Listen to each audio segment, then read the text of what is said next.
अस्सलाम वालेकुम नाज़रीन, मैं हूँ सलवा हसनैन। आप देख रहे हैं सूर्या न्यूज़।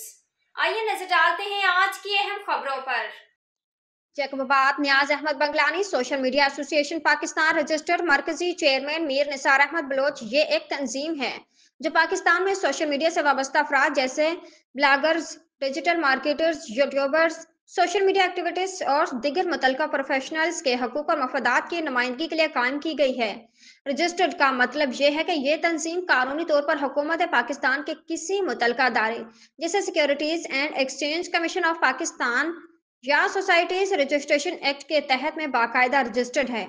और मजीद कहा, खसूसियात और मकासद कानूनी हैसियत हुकूमत के मुतलका महकमे में रजिस्ट्रेशन के बाद ये एक तस्लीम शुदा तंजीम बन जाती है जैसे इसकी कानूनी शनाख्त मुस्तहकम होती है। सोशल मीडिया प्रोफेशनल्स की नुमाइंदगी है। मजीद कहा कि सोशल मीडिया से जुड़े अफराद के हकूक का तहफ़्फ़ुज़ और उनकी आवाज़ को हुकूमती और निजी इदारों तक पहुँचाना तालीम और आगाही हो। मजीद कहा कि सोशल मीडिया के मुस्बत और मौसर इस्तेमाल पर वर्कशॉप्स, सेमिनार्स और तरबीती प्रोग्राम्स का इनकाद, कानूनी मुआवनत हो। अगर किसी सोशल मीडिया सार्फ को कानूनी मसाइल का सामना हो तो तंजीम उन्हें कानूनी मदद फराहम कर सकती है। नेटवर्किंग और बाहमी ताउन।